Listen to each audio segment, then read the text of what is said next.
This video was produced with AI assistance, based on historical records and official investigations. On the night of April 14, 1912, the Titanic pushed forward across the North Atlantic after receiving multiple ice warnings throughout the day.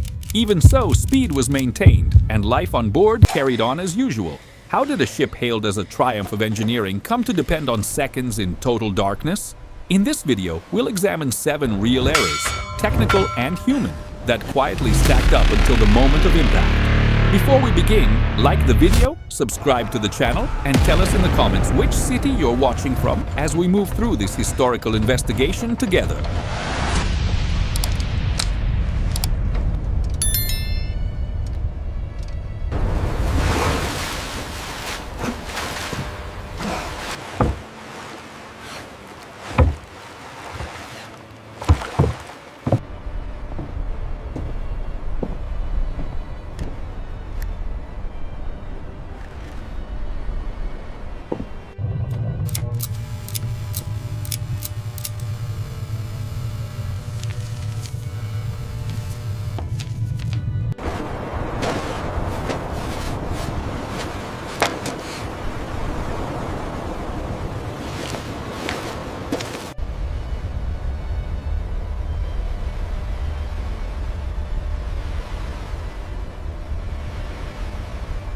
On the morning of April 10, 1912, the Titanic departs the port of Southampton, beginning her maiden voyage. The ship represents the peak of British naval engineering, unmatched in size, speed, and comfort. For passengers and crew, the crossing feels safe and predictable, built on trust in the design and the standards of the era. The idea of a ship being practically unsinkable isn't born as a myth, but as a byproduct of that technical confidence. In the early hours at sea, everything works exactly as planned.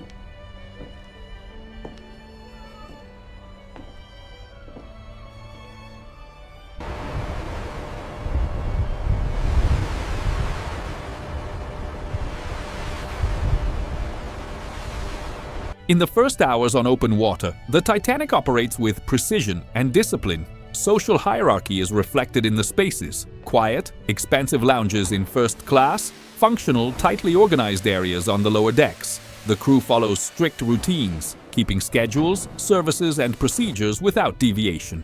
Every detail reinforces a sense of complete control over the voyage. For many on board, the ship isn't just safe, it feels like a stable world drifting through the ocean.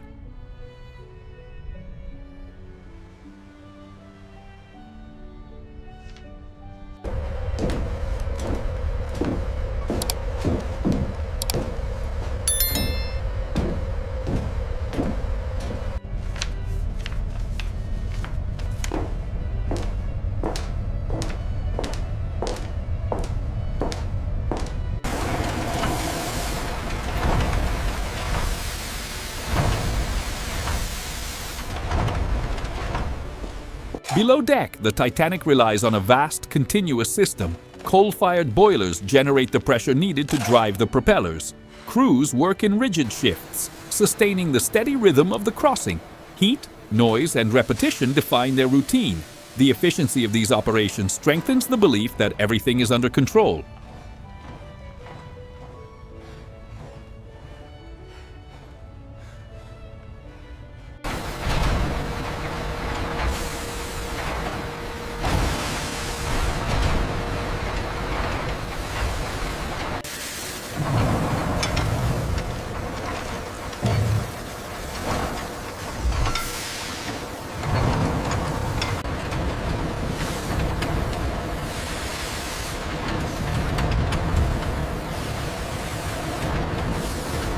On the bridge, navigation follows procedures considered standard for the time.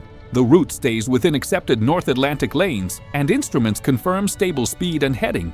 Officers rotate through regular watches, while lookouts maintain constant forward observation. The decisions made don't seem risky, only consistent with established methods and accumulated experience.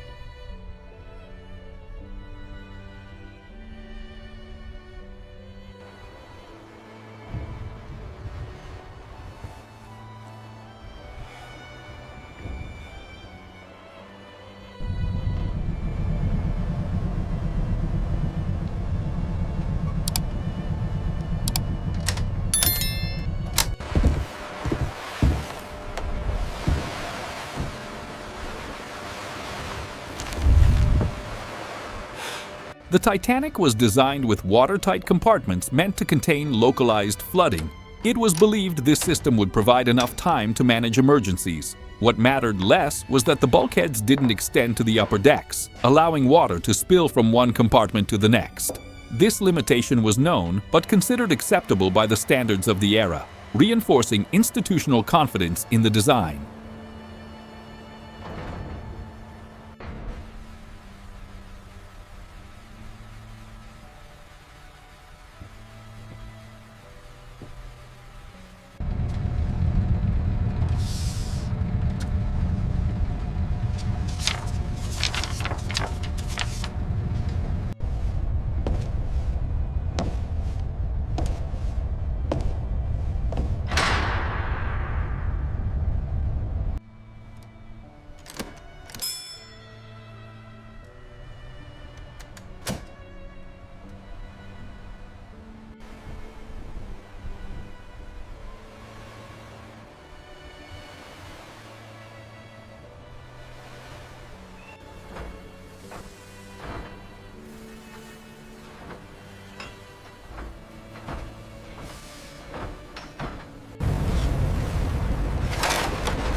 During the day on April 14th, the Titanic begins receiving ice warnings from nearby ships.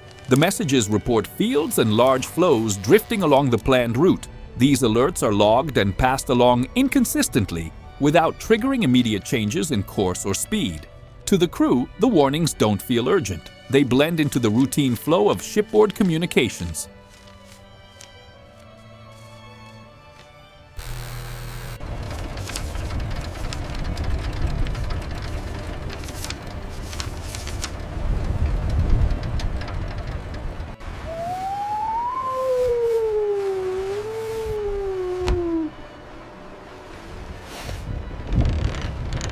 As the hours pass, more ice warnings arrive from different vessels. The reports repeat the same danger zones ahead, but with no immediate incidents, the alerts start to feel routine, just another part of radio traffic. The urgency fades into habit, and no concrete action is taken to alter the pattern of navigation.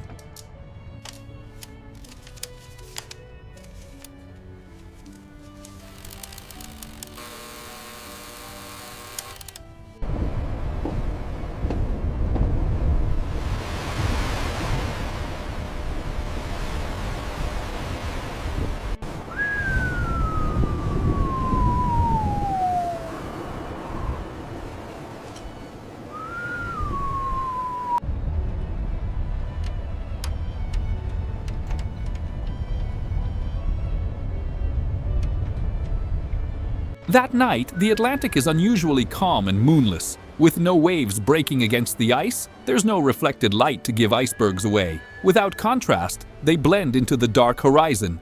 For the lookouts, detection depends almost entirely on spotting a silhouette ahead. The risk is rising, but it remains invisible.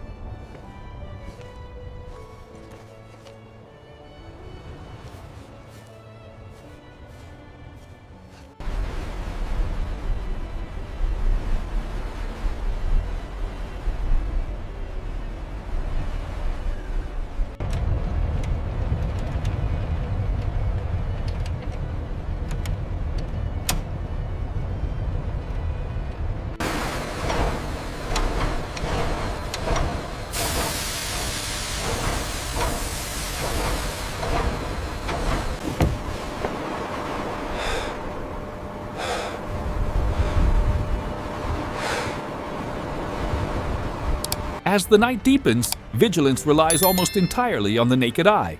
The lookouts have no binoculars, and procedures follow the bare minimum expected at the time. This isn't open negligence, but a series of small limitations accepted as normal. Each one trims seconds off the margin for reaction. If this analysis is helping you understand these failures, subscribe to follow the full investigation.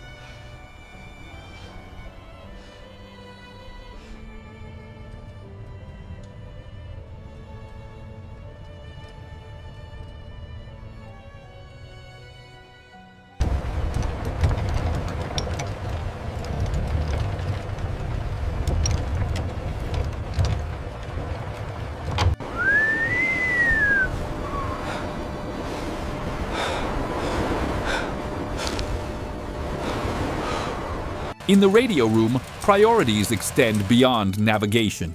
Passenger messages pile up, competing with operational warnings. Operators work under constant pressure, trying to keep everything moving. This communication bottleneck blurs the transmission of critical alerts. Important information arrives, but not always at the right moment or in the right form.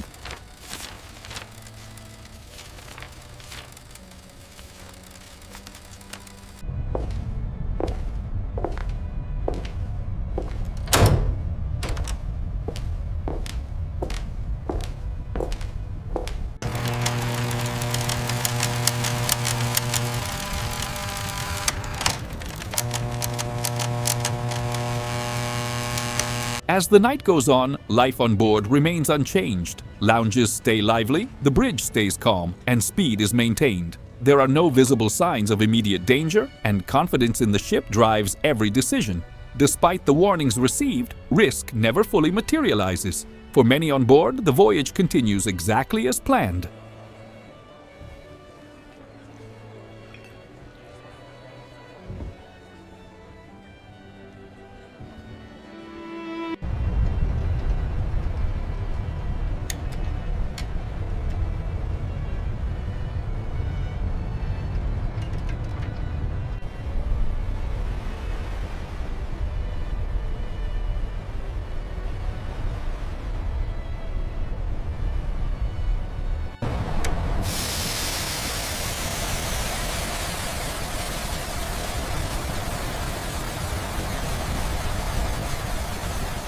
The Titanic carried enough lifeboats to meet legal requirements, but not enough for everyone on board. Full evacuation drills weren't practiced, and real-world coordination was limited. This gap went unnoticed during routine operations, but it would later cripple the emergency response. The system existed, but it wasn't built for the reality that was coming.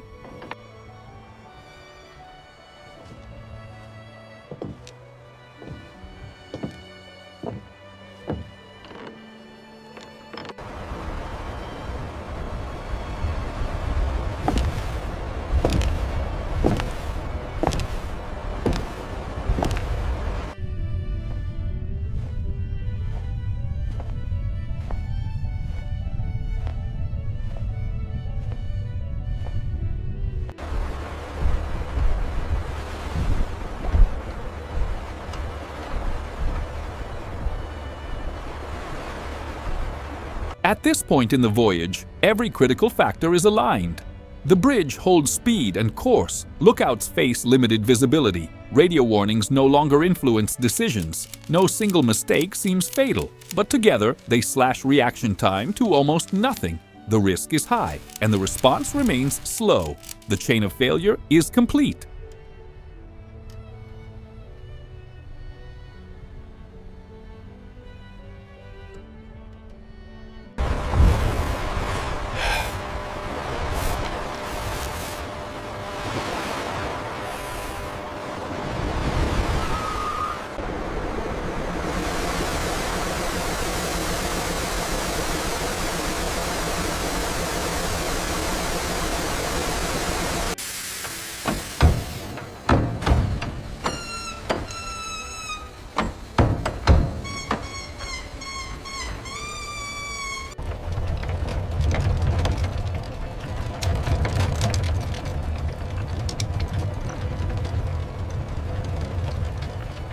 Just before 11:40 p.m., a sharp shape breaks the horizon line. An iceberg appears directly ahead, seen too late. The warning is sounded instantly, and the bridge reacts within seconds. Orders are issued almost at once as the ship continues at high speed. The margin for error vanishes. In moments, every earlier decision converges into a single point.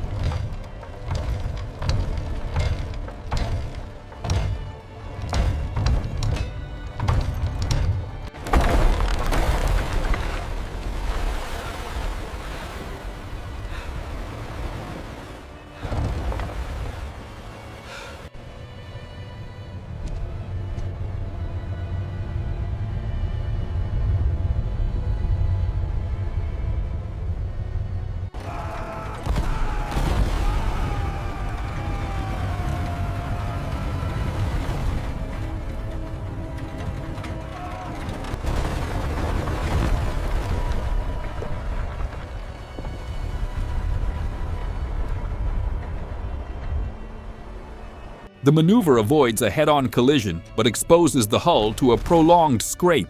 Ice rips along the ship's side, breaching multiple watertight compartments nearly at once. The damage isn't obvious right away, but its scale is decisive. The design could handle isolated failures, not several at once. In seconds, risk becomes irreversible reality.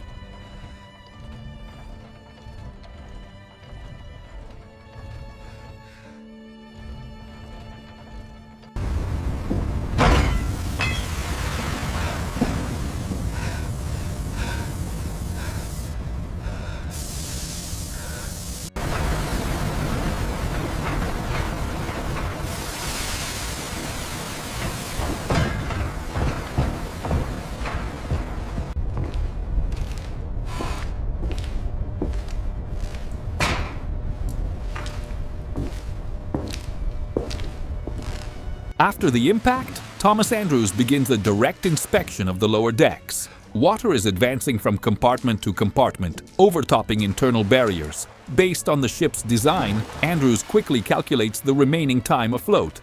His conclusion is technical, not emotional. The Titanic cannot stay afloat much longer. From this moment on, sinking is inevitable.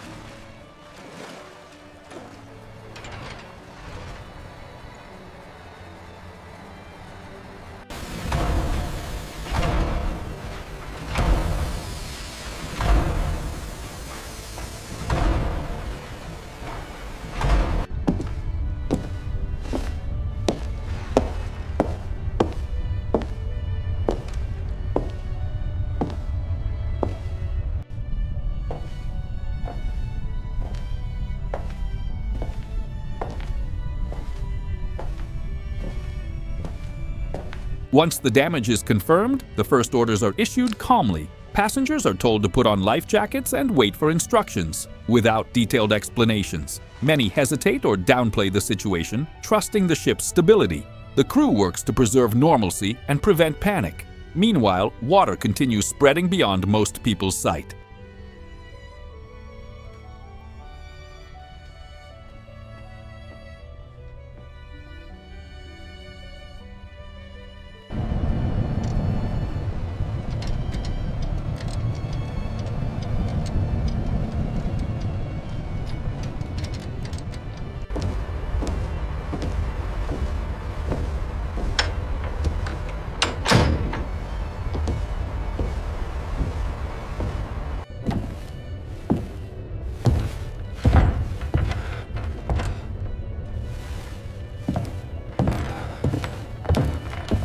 With evacuation confirmed, the crew begins preparing the lifeboats under intense pressure. Procedures rarely practiced now must be carried out fast, in worsening conditions. Orders don't always arrive clearly, and coordination varies across the decks. Time slips away as adjustments are made, people hesitate, and decisions are taken without enough precedent to guide them.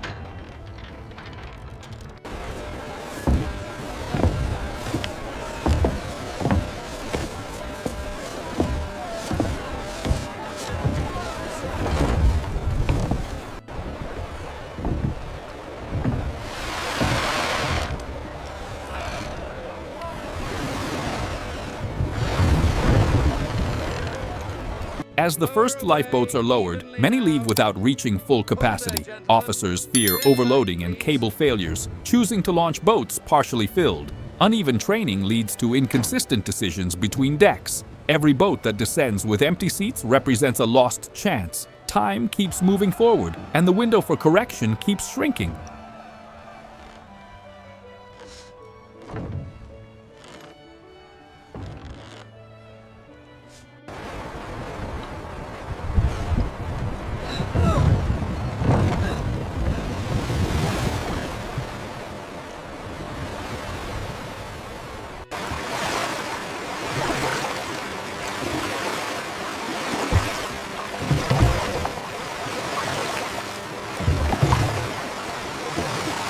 With the situation undeniable, the radio room begins sending distress calls. Emergency signals are repeated again and again, hoping to reach nearby ships. Some responses come back, but distance limits how fast help can arrive. On deck, rockets are fired as a last visual plea. Time runs fast, and rescue moves slower than the need.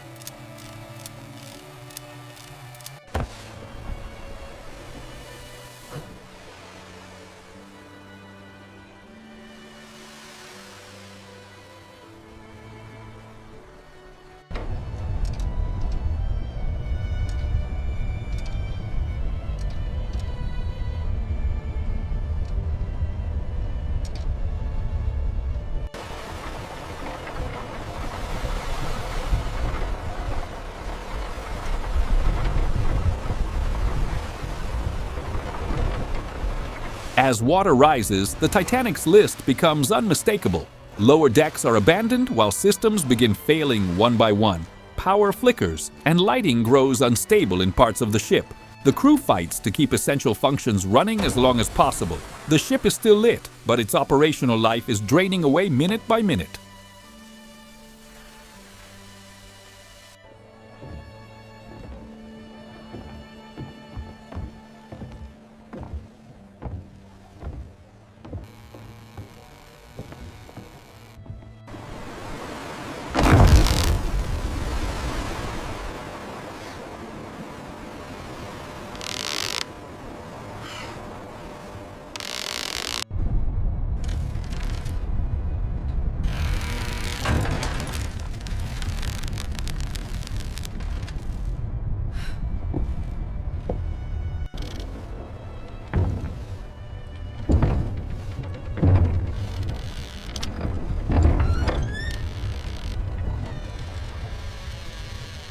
In the final minutes, the deck angle steepens rapidly. Passengers and crew struggle to move, searching for balance and direction. Structural sounds echo through the ship as remaining systems fail in sequence. There's no mass panic, only a collective effort to maintain order amid physical collapse.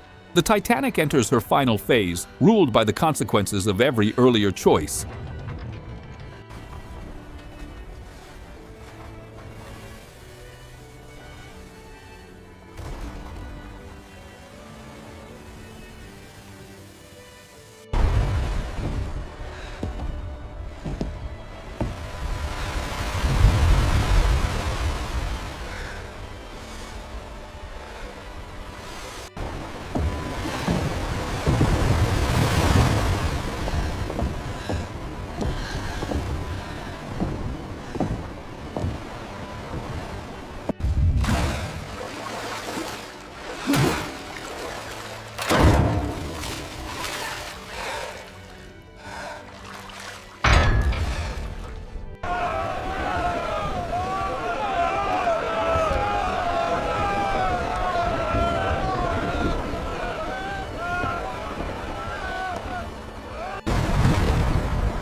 After the ship disappears, the ocean returns to an eerie calm.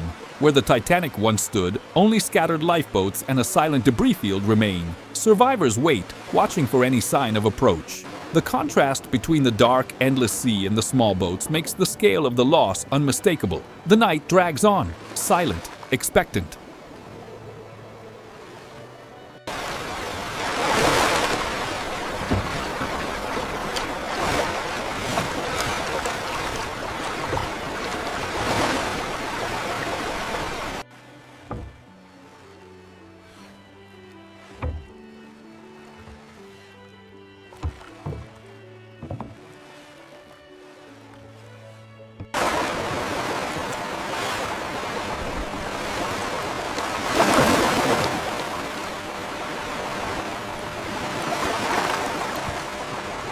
At dawn, the Carpathia reaches the disaster site and begins rescuing survivors. Exhausted people are lifted from the boats, some silent, others in shock.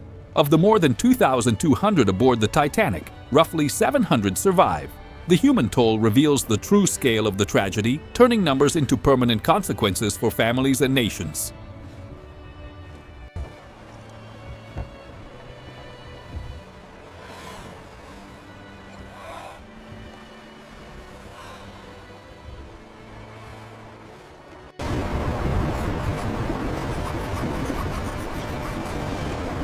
I'm so okay.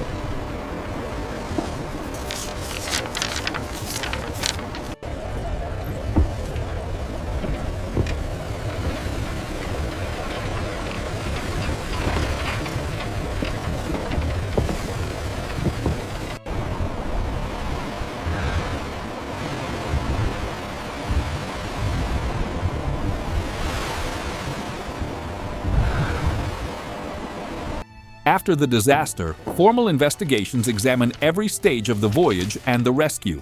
The central conclusion is clear.